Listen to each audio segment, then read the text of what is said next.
Assalamualaikum dan salam sejahtera bersama saya Irfan Faruqi bawakan kepada anda pantau kerajaan baharu semalam. Sebuah agenda besar sudah pun dilangsungkan menandatangani MOU Perjanjian Persefahaman Permufakatan antara gabungan parti-parti politik di bawah kerajaan perpaduan yang mana ini merupakan satu permulaan untuk membawa momentum kepada sidang Dewan Rakyat yang dijadualkan berlangsung pada 19 Disember minggu hadapan ini, dan antara perkara-perkara yang menarik untuk dijelaskan kepada anda dan juga kita mendalami dan memahami lebih lanjut berkenaan MOU ini antara lain ia hanya ditandatangani oleh 5 tokoh ini sebagai ketua koalisi, ketua gabungan dan ketua parti politik, iaitu Datuk Seri Anwar Ibrahim, Perdana Menteri juga pengerusi Pakatan Harapan, Datuk Seri Ahmad Zahid Hamidi sebagai pengerusi Barisan Nasional, Tan Sri Abang Johari Tunoping merupakan pengerusi Gabungan Parti Sarawak, Datuk Seri Haji Jinur, Gabungan Rakyat Sabah dan juga Datuk Seri Syafiq Abdal daripada Parti Warisan. Tetapi dalam masa yang sama, pihak-pihak yang menandatangani MOU ini juga melibatkan parti-parti lain seperti Parti Bangsa Malaysia, Parti Kesejahteraan Demokratik Masyarakat KDM dan juga calon-calon bebas. Jadi ada beberapa soalan, ini merupakan ahli-ahli ataupun pihak-pihak dalam MOU ini, tetapi harus kita fahami bahawa ini merupakan langkah untuk membentuk kestabilan, yang mana istilah kestabilan itu dalam MOU ini sahaja disebut 5 kali. Jadi apakah signifikan istilah tersebut dan berapa kali ia diulang dalam MOU tersebut? Kita bersama-sama dengan tetamu di talian ketika ini, Mujibur Abdul Muiz, Fellow Kerusi Institusi Raja-Raja Melayu Universiti Teknologi Mara UiTM. Tuan Mujibur, kita nak tanyakan dahulu di awal ini berkenaan dengan MOU secara keseluruhan. Adakah ini merupakan satu usaha yang boleh menjayakan kestabilan politik untuk jangka panjang? Terima kasih Pak Sok Petang. Jelas MOU ini mengulangi apa yang telah berlaku sebelumnya, walaupun situasi itu agak berbeza. Memandangkan MOU sebelumnya adalah satu persetujuan, persefahaman di antara pembangkang dan juga kerajaan. Tetapi pada kali ini dia berlaku dalam gabungan yang membentuk parti-parti kerajaan, dan sudah tentu ini satu pakatan ataupun persetujuan pakatan bagi memastikan usaha undi percaya kepada Perdana Menteri besok itu hanya berlaku dalam konteks ianya diformalisasikan saja. Memandangkan persetujuan ini mungkin secara sah sudah membentuk satu majoriti yang diperlukan. Maka kita melihat ia penting daripada perspektif bagaimana MOU ini mampu untuk pertama sekali memastikan kerjasama di antara parti-parti yang membentuk kerajaan itu boleh dimeterai dengan kemas, tersusun dan diinstitusikan. Itu yang penting. Kedua, kemudian kita melihat bagaimana semua yang bergabung membentuk kerajaan itu ada satu persefahaman MOU yang dibentuk secara bertulis, dan yang paling penting dia membolehkan semua pihak itu bertanggungjawab dan dipertanggungjawabkan berdasarkan MOU itu. Ketiga, yang paling penting adalah kalau apa-apa berlaku pada kerajaan ini, kita boleh merujuk apa isi kandungan MOU itu dan memastikan juga siapa yang terlibat dalam pertanggungjawaban itu boleh dipertanggungjawabkan. Dan ini yang paling penting saya rasakan adalah MOU ini barangkali kita boleh anggap sebagai satu jaminan yang inilah bukti kerajaan yang dibentuk pada hari ini adalah kerajaan yang mempunyai majoriti yang diperlukan, dan sokongan pelbagai parti itu adalah sah di sisi perlembagaan dan mendapat perkenan Kepala-Duli Yang Maha Mulia Yang di-Pertuan Agong secara sah dan tidak perlu lagi dipertikaikan. Jadi apa juga yang berlaku pada Isnin nanti itu barangkali hanya sebagai satu formalisasi tentang keabsahan kerajaan yang telah dibentuk. Jadi kita rasa ini rencah ratus yang membolehkan kerajaan selepas ini fokus dan menumpukan sepenuh perhatian untuk mentadbir dan membawa negara ke arah yang betul, dan yang paling penting menunaikan segala janji dan juga matlamat yang telah ditetapkan secara bersama oleh mereka yang membentuk kerajaan pada selepas pilihan raya ke-15 yang lalu, Irfan. Ya, bila sebut tentang matlamat, dalam MOU ini dijelaskan ada 18 matlamat yang mana kita boleh tunjukkan kepada para penonton, antara lainlah berkenaan dengan masyarakat adil, negara demokratik, raja berperlembagaan, Islam agama persekutuan, bahasa Melayu didaulatkan, keluhuran kelautan undang-undang, pemisahan kuasa, kebebasan hak asasi, pemerintahan persekutuan yang adil dan juga kesetiaan bila kita sebut tentang perkongsian kuasa di antara Persekutuan Sabah dan Sarawak. Tapi saya nak fokuskan dahulu berkenaan dengan beberapa perkara yang ada istilah-istilah luar biasa di dalam MOU ini, iaitu masyarakat adil, negara demokratik yang diikuti dengan beberapa hal yang mana perkara ini sudah pun disebut dalam Perlembagaan Persekutuan. Soal rajanya, soal parlimen, Islam, bahasa Melayu, keluhuran, kedanan kelautan undang-undang, pemisahan kuasa hak asasi. Dan saudara Mujibu, persoalan saya nak bangkitkan ialah berkenaan dengan adakah ini matlamat yang sebenarnya menjelaskan hala tuju koalisi ataupun pemufakatan ini, ataupun ini hanyalah sekadar mengulangi perkara yang sudah pun kita katakan perkara asas yang tak boleh diubah? Ya, saya setuju dengan apa yang dilontarkan Irfan tadi. Ini sekadar penegasan kepada hal-hal yang sudah pun menjadi sebahagian daripada institusi dan kerangka kita sebagai sebuah negara yang berdaulat. Tetapi dalam masa yang sama, barangkali kita perlu melihat hal-hal tersebut daripada perspektif kerajaan yang pada ketika ini dibentuk berdasarkan satu gabungan ataupun satu pakatan daripada pelbagai parti yang mempunyai ideologi dan juga falsafah politik yang berbeza. Sebagai contoh, bila Irfan menyentuh tentang masyarakat adil dan demokratik, ini sudah tentulah akan menyentuh tentang persoalan apakah kerangka masyarakat demokratik dan adil itu berpaksikan kepada kita sebagai masyarakat yang berbilang kaum, ataupun kita melihat lagi ini daripada perspektif ada keperluan untuk menghormati persetujuan ketika membentuk negara dalam konteks social contract, ya, bagaimana kedudukan istimewa agama, kedudukan Raja-Raja Melayu, hal ehwal bahasa Melayu, kedudukan istimewa orang-orang Melayu, itu barangkali kalau dirangkumkan dalam kerangka politik negara adalah sesuatu yang sudah tersusun kemas, dan mungkin kita harus bergerak dalam kerangka demokrasi yang sebenar. Maka sudah tentulah pertentangan idea antara UMNO contohnya dan juga DAP itu perlu dicari satu jalan tengah bagi memastikan apa juga pendefinisian masyarakat adil dan demokratik itu boleh dipersetujui oleh kedua pihak yang pada selama ini kita melihat perbezaan ideologi itu banyak berpaksikan kepada isu-isu yang begini. Dan sudah tentulah bila kita bercakap juga tentang kerajaan ini, cabaran terbesar dia adalah bagaimana kerajaan ini perlu mengimbangi isu-isu sensitif dikala ketika ramalan awal bahawa pengundi-pengundi baru akan lebih bersifat taktikal dan lebih liberal ketika mengundi itu nampaknya tidak terbukti pada PRU15. Jelas kita lihat pengundi itu lebih, terutamanya pengundi Melayu, apa yang disifatkan oleh veteran DAP Lim Kit Siang sebagai satu gelombang tsunami hijau yang memperlihatkan kecenderungan pengundi untuk memilih parti berdasarkan jalur kaum, dan isu-isu sensitif Melayu Islam itu jelas menjadi faktor mereka melakukan swing yang begitu luar biasa dengan menolak UMNO dan memberikan undi mereka kepada parti-parti Melayu Islam kepada PN dan menafikan majoriti muda bagi Pakatan Harapan. Jadi saya rasa naratif-naratif ini barangkali perlu digambling dengan baik. Dan sudah tentulah kita melihat kerangka-kerangka yang membentuk MOU itu masih lagi jelas menyentuh kepada isu-isu sentral, memandangkan isu ini adalah satu yang kita anggap sebagai tiang seri pada negara, tetapi perlu di-tune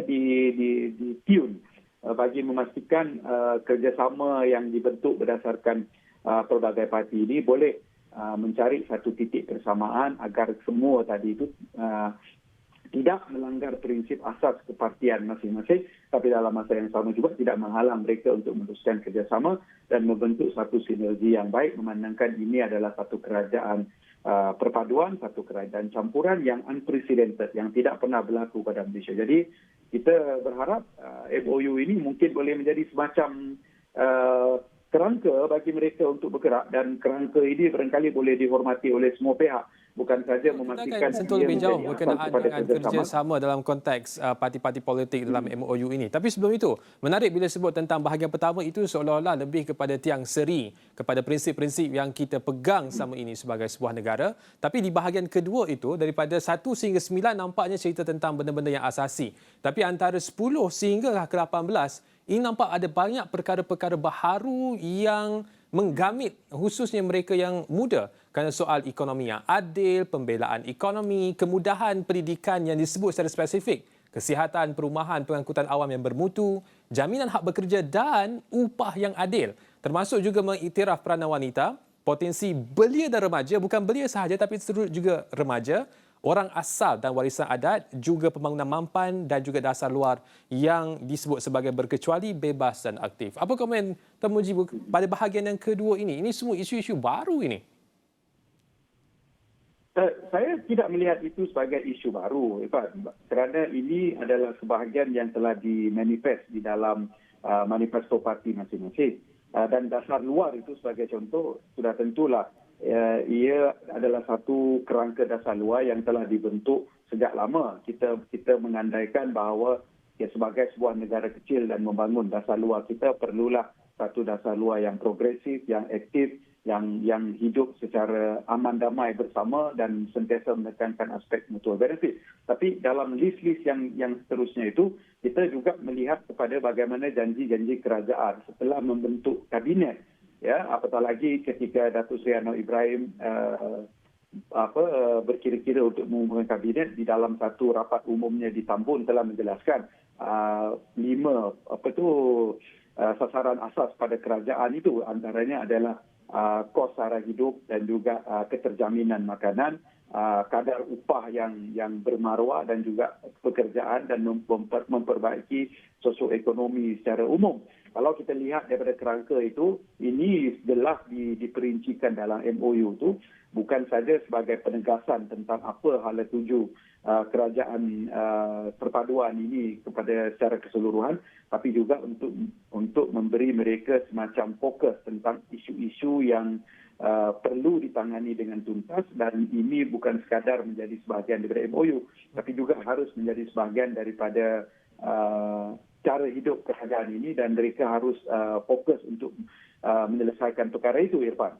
Baik, Dr. Mujibu, itu sedikit sebanyak berkenaan dengan matlamat. Kembali kita selepas ini, kita menyentuh berkenaan dengan Sabah Sarawak yang disebut secara khusus di dalam matlamat ke-9, dan juga ada beberapa perkara yang kontroversi, di antaranya berkenaan dengan usul undi percaya yang akan dilangsungkan pada Isnin ini. Kita akan bincang lebih lanjut kembali selepas ini. Cukup sengit dan bersejarah pilihan raya umum kita pada kali ini. Pintu demokrasi terbuka begitu luas sehingga parlimen tergantung buat kali pertama dalam sejarah negara. Ia diikuti dengan 5 hari yang penuh debaran, syarat dengan rundingan dan percaturan untuk mendirikan kerajaan baru. Tapi akhirnya semua sudah berakhir. Jelas sudah komposisi Dewan Rakyat untuk Parlimen ke-15. Kita kini tahu secara penuh siapa yang membentuk kerajaan dan siapa yang pilih untuk kekal membangkang. Dan 222 ahli parlimen yang kita pilih bersidang buat kali pertama pada 19 Disember ini. Di sebelah kerajaan, 82 kerusi Pakatan Harapan duduk bersama 30 kerusi Barisan Nasional. Mereka disertai oleh 23 kerusi Gabungan Parti Sarawak, 6 kerusi Gabungan Rakyat Sabah, 3 kerusi Warisan, 1 KDM dan PDM, dan 2 orang wakil rakyat bebas. 148 kerusi kerajaan ini diimbangi oleh Perikatan Nasional yang memilih untuk kekal sebagai pembangkang dengan 74 kerusi mereka. Sudah tentu, dengan pembangkang yang cukup kuat, persidangan Dewan Rakyat akan lebih terbuka dengan semak imbang yang kukuh. Dijangka, banyak perdebatan hangat mengenai pelbagai isu akan menggamatkan Dewan ini, diwarnai oleh kerajaan gabungan yang berbeza ideologi dan sepasukan pembangkang yang kuat. Banyak perkara yang akan diperhatikan rakyat. Apa hala tuju usul undi percaya? Siapa penghuni baru kerusi panas Speaker Dewan Rakyat? Apa yang akan dimasukkan atau dikeluarkan daripada bajet 2023 yang akan dibentang semula? Banyak yang tidak tentu. Tapi satu perkara tetap tidak akan berubah. Ashraf Awani akan terus membawakan anda setiap sisi wakil-wakil rakyat yang anda pilih. Di setiap detik mereka mendebatkan isu-isu yang memberi kesan kepada hidup anda. Adakah mereka yang telah terpilih akan terus memperjuangkan agenda berdasarkan garisan parti, atau adakah mereka akan ketepikan perbezaan dan memperjuangkan apa yang memanfaatkan negara? Rakyat menunggu dan melihat. Selamat bertugas.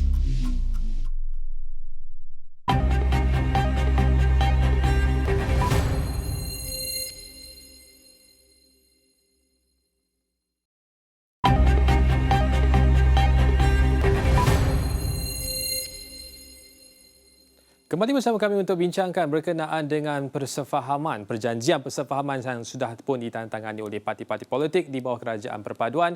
Dan sebelum kita masuk kepada beberapa isu yang dibangkitkan berkenaan dengan pengaruh Perdana Menteri dalam keseluruhan pelaksanaan MOU ini, termasuk juga usul undi percaya akan dilaksanakan pada Isnin ini, kita pergi kepada matlamat ke-9 yang dinyatakan jelas di sini dengan perkataan yang digunakan, kesetiaan kepada persekutuan dan perkongsian kuasa secara adil di antara Semenanjung, Sarawak dan Sabah.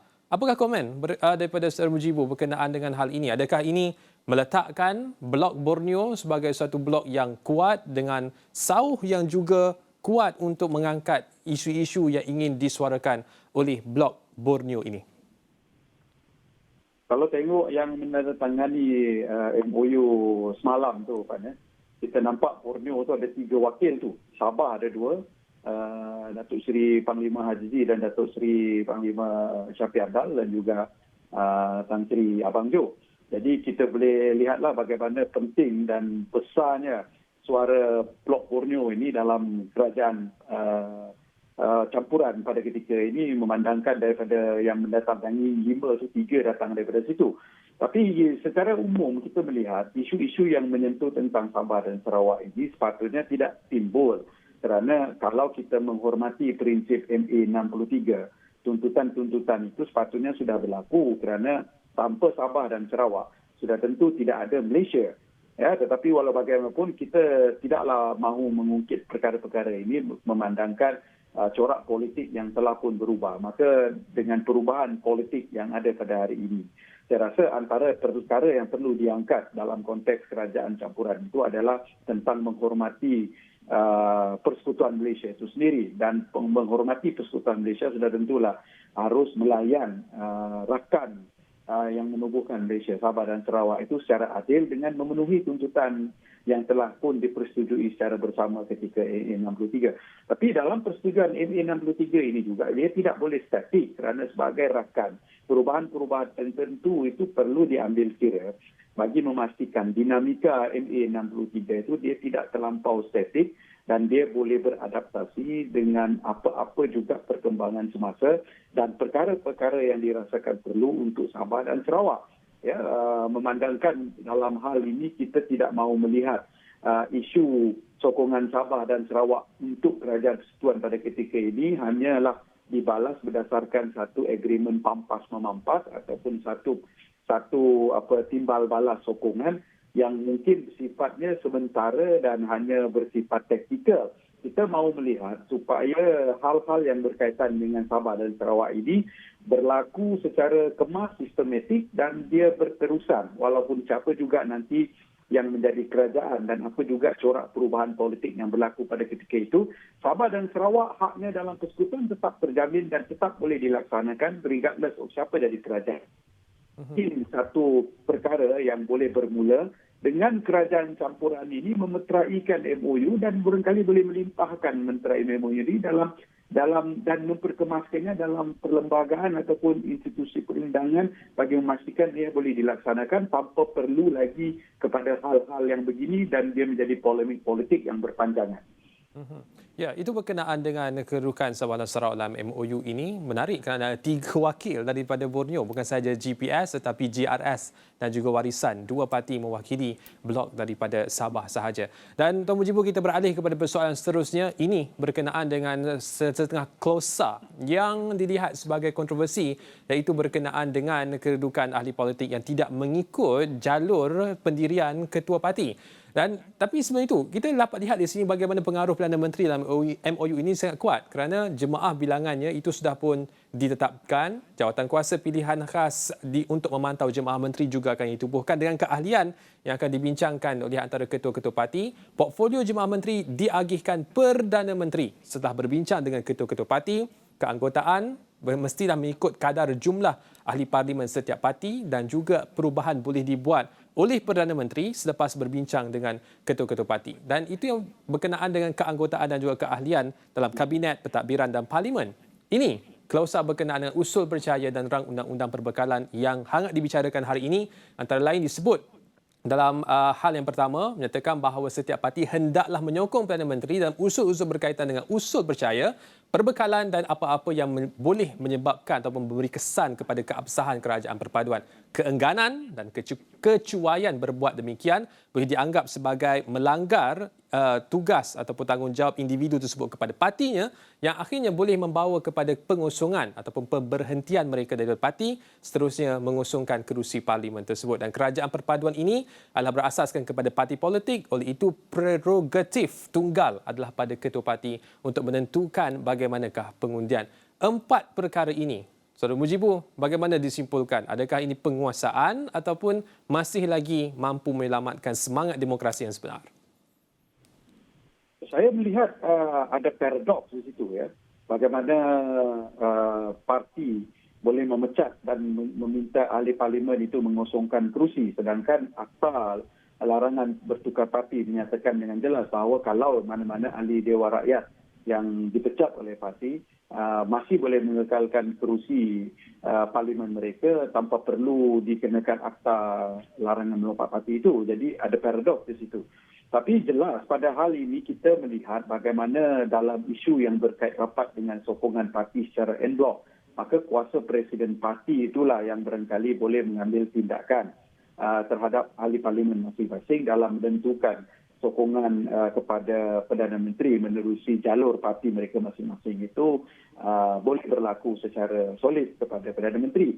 Kerana jelas Perdana Menteri barangkali hanya memiliki kuasa prerogatif untuk melantik ahli kabinet berdasarkan nisbah kerusi yang telah dibilangi oleh parti masing-masing, tetapi untuk mengawal pergerakan parti dan juga memastikan sokongan secara whip kepada kerajaan itu berlaku, itu tidak dapat dilakukan secara en bloc sebagai sebuah kerajaan campuran, memandangkan ada isu-isu yang kita tahu umum tentang sebelum Perdana Menteri itu dilantik, ada beberapa ahli parlimen terutamanya dalam UMNO yang menyatakan tidak akan menyokong Datuk Seri Anwar Ibrahim selagi mana isu-isu yang berkaitan dengan DAP itu tidak selesai, dan adalah apa hal lagi. Nah, jadi mungkin dalam konteks semangat demokrasi, dalam kerangka umum kita melihat apa yang dilakukan oleh MOU itu jelas masih lagi dalam kerangka demokrasi dalam arti kata yang sebenar. Tapi mungkin masalah-masalah tentang parti ini barangkali melangkaui semangat berparlimen itu, kerana keputusan-keputusan parti jelas melibatkan presiden parti masing-masing. Terutamanya dalam konteks perkiraan umum bahawa kerajaan memiliki 148 sokongan majoriti itu sudah melepasi majoriti mudah dan telah mendapat satu majoriti 2/3. Maka ujian sebenar adalah bagaimana undi percaya kepada Perdana Menteri itu akan boleh berlaku, dan kalau ini boleh dilepasi dari peringkat awal, mungkin saya melihat komplikasi terhadap parti-parti yang menyokong atau tidak menyokong itu akan lebih timbul selepasnya memandangkan parti-parti politik akan menghadapi pilihan raya parti dan sebagainya. Jadi saya rasa sinergi di antara kepimpinan di peringkat kerajaan dan juga dinamika politik kepartian itu berbeza, yang mana mau tidak mau Perdana Menteri tetap memainkan peranan yang baik bagi memastikan apa juga yang berlaku di peringkat kerajaan itu melimpah kepada parti dalam arti kata yang lebih positif untuk mengekalkan kestabilan yang ada. Baik, itu berkenaan dengan kedudukan ahli-ahli parlimen yang mana akan mengikuti persidangan yang akan berlangsung pada Isnin ini. Oleh itu, membawa dan menyimpulkan kembali perbincangan kita seawal tadi, memahami MOU ini sehinggalah sekarang, kesimpulannya adakah ia benar-benar boleh memberikan keuntungan kepada rakyat dan adakah kestabilan itu merupakan sesuatu yang dapat direalisasikan sepenuhnya dan bukannya peramatang seperti yang berlaku sebelum ini? Ya, kalau melihat, kita pernah mengadakan MOU di mana kerajaan sebelumnya mengadakan MOU dengan pembangkang dan hasilnya adalah satu kestabilan politik yang sebelumnya tidak diperoleh ketika kerajaan Perikatan Nasional, dan yang paling penting rakyat jelas memperoleh manfaat daripada itu. Apa yang rakyat dapat adalah akta lompat parti yang akhirnya berjaya direalisasikan kerana adanya sokongan dan sudah tentu berkenaan dengan bajet untuk tahun 2022 yang berjaya diluluskan dengan sokongan yang baik daripada pembangkang pada ketika itu. Maka kalau ini MOU yang sama juga kita ambil dengan dalam konteks perbezaan suasana di mana ini MOU yang dibentuk oleh pakatan yang membentuk kerajaan berbanding sebelumnya adalah satu pakatan kerjasama di antara pembangkang dan kerajaan. Boleh membuahkan hasil dalam tempoh 15 bulan itu. Maka mengapa tidak MOU sebegini ini boleh berjaya kerana memandangkan pada ketika ini semua parti saya rasa sudah menerima hakikat tidak ada mana-mana yang boleh membentuk majoriti dan kesesuaian mereka untuk membentuk kerajaan sudah pun dibincangkan dengan baik ketika sesi rundingan berlaku di Sri Pasifik, di St. Regis itu mungkin telah menguji sejauh mana kesesuaian, keserasian mereka untuk menjadi kerajaan, maka akhirnya mereka mengambil keputusan dan keputusannya adalah membuat kerajaan campuran bersama dengan Pakatan Harapan dan gabungan-gabungan parti lain. Jadi persoalan-persoalan itu sudah diselesaikan. Maka dengan ada MOU ini mungkin ia akan memkukuhkan apa juga persoalan yang timbul sebelumnya dan membolehkan semua pihak yang ketika ini membentuk kerajaan menjadi kabinet dan mungkin akan mengisi jawatan-jawatan tertentu sebagai jawatan kuasa khas, jawatan kuasa pemantau dan sebagainya. Dan sudah tentulah isu-isu besar negara itu akan menjadi jalur pada kerjasama ini untuk diikuti oleh semua pihak bagi memastikan isu-isu yang penting besok bajet, isu-isu ketua speaker itu boleh dipersetujui oleh Parlimen dengan baik. Saya rasa terima kasih. Tuan Mujibu Abdul Muiz, Fellow Kursi Institusi Raja-Raja Melayu Universiti Teknologi MARA UiTM berkongsi pandangan berkenaan dengan MOU yang mana ia akan membuka ruang kepada kerjasama yang lebih matang dan juga berjaya untuk membawa kestabilan dalam negara kita. Apa kita akan nantikan perkembangan itu dari semasa ke semasa. Ini pembincangan setakat ini dan terus bersiaran bersama kami di Astro Awani. Sampai waktu ini saja, kita jumpa lagi. Cukup sengit dan bersejarah pilihan raya umum kita pada kali ini. Pintu demokrasi terbuka begitu luas sehingga parlimen tergantung buat kali pertama dalam sejarah negara. Ia diikuti dengan 5 hari yang penuh debaran, syarat dengan rundingan dan percaturan untuk mendirikan kerajaan baru. Tapi akhirnya semua sudah berakhir. Jelas sudah komposisi Dewan Rakyat untuk Parlimen ke-15. Kita kini tahu secara penuh siapa yang membentuk kerajaan dan siapa yang pilih untuk kekal membangkang. Dan 222 ahli parlimen yang kita pilih bersidang buat kali pertama pada 19 Disember ini. Di sebelah kerajaan, 82 kerusi Pakatan Harapan duduk bersama 30 kerusi Barisan Nasional. Mereka disertai oleh 23 kerusi Gabungan Parti Sarawak, 6 kerusi Gabungan Rakyat Sabah, 3 kerusi Warisan, 1 KDM dan PDM dan 2 orang wakil rakyat bebas. 148 kerusi kerajaan ini diimbangi oleh Perikatan Nasional yang memilih untuk kekal sebagai pembangkang dengan 74 kerusi mereka. Sudah tentu, dengan pembangkang yang cukup kuat, persidangan Dewan Rakyat akan lebih terbuka dengan semak imbang yang kukuh. Dijangka, banyak perdebatan hangat mengenai pelbagai isu akan menggamatkan Dewan ini, diwarnai oleh kerajaan gabungan yang berbeza ideologi dan sepasukan pembangkang yang kuat. Banyak perkara yang akan diperhatikan rakyat. Apa hala tuju usul undi percaya? Siapa penghuni baru kerusi panas Speaker Dewan Rakyat? Apa yang akan dimasukkan atau dikeluarkan daripada bajet 2023 yang akan dibentang semula? Banyak yang tidak tentu. Tapi satu perkara tetap tidak akan berubah. Astro Awani akan terus membawakan anda setiap sisi wakil-wakil rakyat yang anda pilih di setiap detik mereka mendebatkan isu-isu yang memberi kesan kepada hidup anda. Adakah mereka yang telah terpilih akan terus memperjuangkan agenda berdasarkan garisan parti atau adakah mereka akan ketepikan perbezaan dan memperjuangkan apa yang memanfaatkan negara? Rakyat menunggu dan melihat. Selamat bertugas.